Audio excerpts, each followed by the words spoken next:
Hello, my name is Rob Witt. Welcome to my YouTube channel. I'm going to share with you 3 things that I've learned to improve relationships with anyone. This applies to sales, it applies to interpersonal relationships, it applies to especially leadership positions, whether you're managing up or down or managing clients. It's something that I found to be extremely useful. So there's kind of 3 main pieces to it, and just to have this up front in the video here, the number 1 thing I would say is ask questions. Number 2, I'd say listen. And number 3, I'd say be interested in other people. And those 3 things do work very closely together. So there you go. That was the 3 tips. Now, if you want to hang on and get a little bit more examples and explanation of how those 3 things work together, then I'm going to go into that right now. So the first thing I said was to ask a lot of questions. You don't understand who you're dealing with or what you're managing or what their goals are unless you ask those questions up front. So understanding that and being able to figure out what those things are, what is driving that person, whether good or bad. Are they driving towards something? Are they driving towards something survival?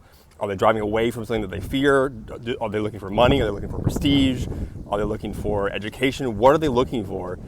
So asking the right questions and really taking the time to understand their answers. These 3 things do kind of tie in together. So obviously you have to be interested in what they're saying, but your goal needs to be to understand their world, understand their universe, understand what drives them, so that you can then better tie what you are offering or what you are trying to accomplish. Again, if you're trying to sell someone something, you don't know why they would want it. So I've been in so many terrible sales situations where the sales guy is just going over and over all the features and benefits and whatever and scripts and things that he's trying to tell you why you should want this product, but he hasn't even asked you why you would want it or if you even want it. And I hate those kind of sales conversations. I always just check out and I end the sales conversation as soon as possible. Even if I do know I want it, I don't want to deal with that kind of sales process, so I try to end it as quickly as possible. But if you're trying to sell someone something, find out what is driving them. And you can spend 5 minutes just asking some key questions, and it'll tell you so much more than you talking at them for an hour. So, and then again, if you're trying to, manage a team or manage people, you need to understand what drives that employee. You need to understand what makes them show up to work every day. Yes, if they're an employee, it's obviously to some degree money, because we all, live in society and it's an economic system, so that's totally fine. But you don't know, are they doing that to feed their kids? Are they doing that to support a sick parent? Are they doing that to pay for someone else going to school? Are they doing that to, buy a house one day or to invest? What is their goal? What are they trying to accomplish? And the better you know that, the better you'll be at tying the goals of the company into the goals of the employee. So as an example, I was talking to an employee one time, and I found out that they really want to have a family, and they're working towards that for a very long time. So good, that means that that I can work towards it. I know that they're going to take some time off, so I need to make sure I have coverage for that. I know that having that coverage, having that time off, might be more important to them than a monetary raise. This employee was already fairly well paid. And so that wasn't the primary barrier to them having kids. It was more of a time restriction and having the stress and those kind of things. So I knew that maybe it would be more beneficial for me in the company if I provided them with the support that they needed in terms of time off or backup or whatever it was. So I can kind of optimize towards that. I had another employee one time who I knew she was doing a personal enhancement training type program. And I knew that she was doing this, like the way the program was structured was every 6 months or so she would check in, and it would take her a couple weeks to get through this. So I was giving her annual review, and I knew that at that point the company was not really going to approve a lot of raises for her. There's just the way that the financial situation was with the company. She was already highly paid, but she was a very key executive member of the team who she basically had like a quality control type function that was extremely valuable, and she was excellent at saving clients if there was some kind of upset or situation, which saved the company a ton of money. But I knew we couldn't afford to pay her any more money at that point in time. So instead what I got approved was to give her additional weeks of PTO. So again, it's something that the company doesn't necessarily have to outlay a higher investment. It's not necessarily like cash leaving the company, but obviously she's not working those 2 weeks, and it has a monetary value to the employee. But I figured that she would take responsibility still for her clients, and I knew that she would work hard to maintain that, and that we would still get the projects done that she was working on. But that was something that meant tremendously more to the employee, and we were able to retain that employee for a very, very long time. And several years after I had actually left that position, I ran to her at an event, and she thanked me for that, because she was still taking advantage of that benefit even years later, and it had meant a lot to her. And so that was something that had really, she had really decided to stay with the company for a long time because it furthered her goals.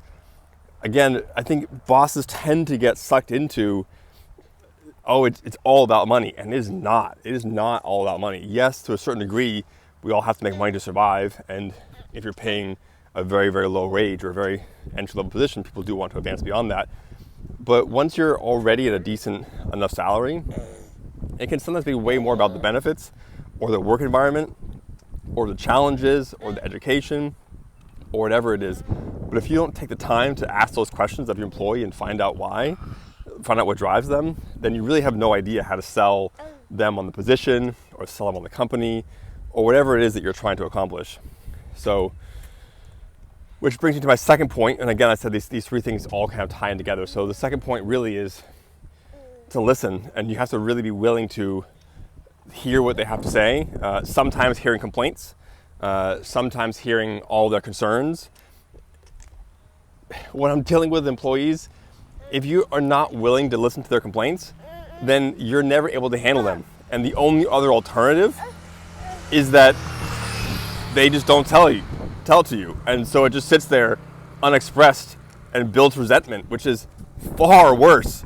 Far worse. I would much rather someone told me if they had a problem and then I could handle it. Just because I don't want to hear it doesn't mean it goes away.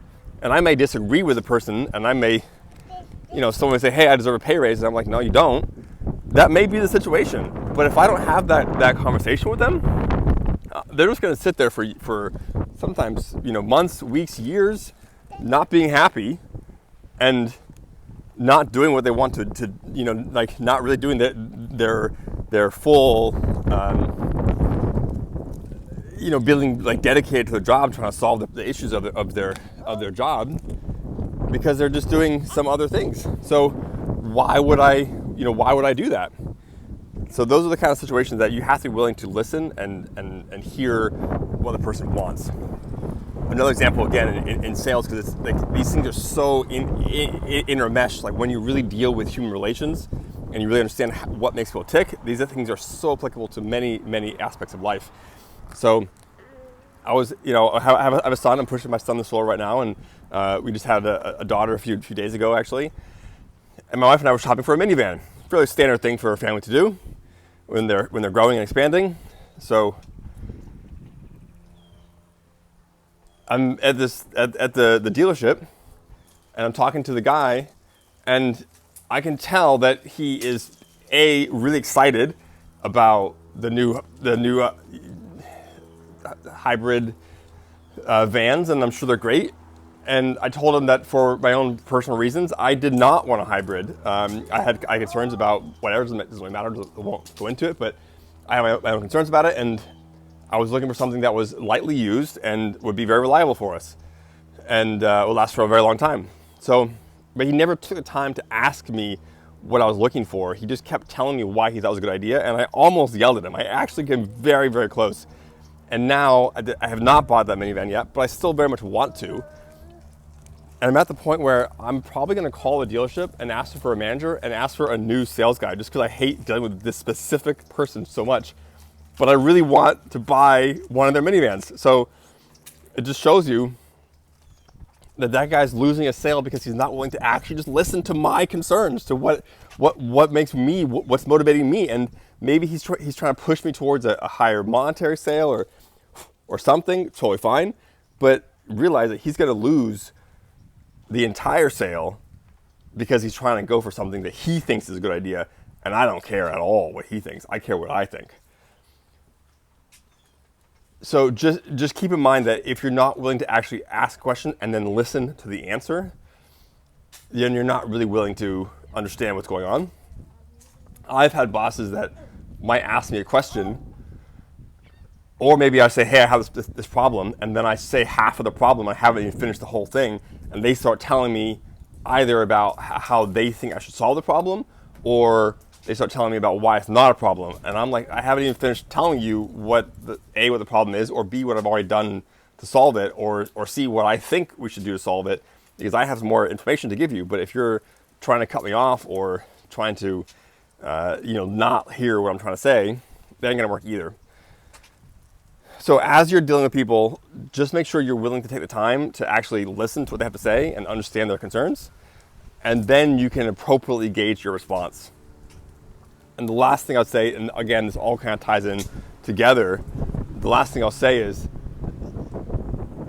you have to be interested in what the person is saying, and you have to be interested in what concerns they may have in order to actually solve the problem. So dealing with people, again, it's very similar to sales. Whether you're selling someone on a position, or you're selling someone on taking a promotion, or you're selling someone on the fact that they need more training or more time before they can earn a promotion. So I'm trying to get the sun out of your guys' face there. But you realize that all of these activities, you're working with the emotions, the drives, the dreams, the goals, the ambitions, the problems, the stress, all these things of another human. And you have to really care about what's going on.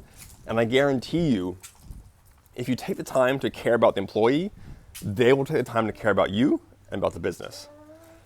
And if you take the time to care about the prospect in a sales situation, the prospect will get more emotionally involved than you, because they'll feel like you have their interest in mind, not your interest in mind.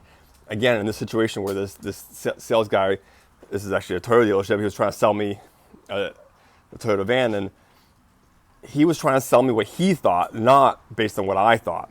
So I got kind of fed up with it, and we eventually left, and that was it. But it's not, he's interested in himself. He's not interested in me.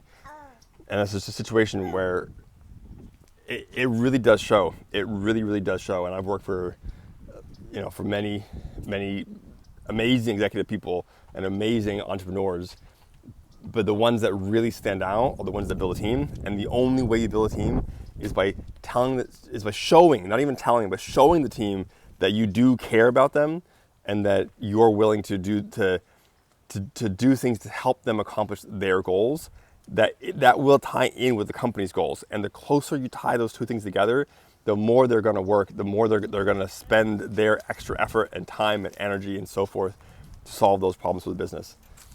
So I've used these three things successfully. This is things that I've picked up from different places. I've never seen anyone communicate it in this way, and so I want to sort of document this here. I found this to be extremely successful in managing people, both people that report to you and people that you report to. It's exactly the same when you're dealing with a boss, or with a partnership you're trying to achieve, or something where someone has a higher status than you. Totally fine. So it's the exact same thing. Try to figure out what problems they're trying to solve, and then you can work out, how do I engage these things? How do I align these things together so that when you solve your problems, I also solve my problems. And that is the ideal situation. I hope that was helpful. If you do, please let me know what you think. I'd love to see some comments about if this is useful for you. If you disagree with me, I'd love to understand what your experiences are with these kind of things. Thanks a lot. See you next time.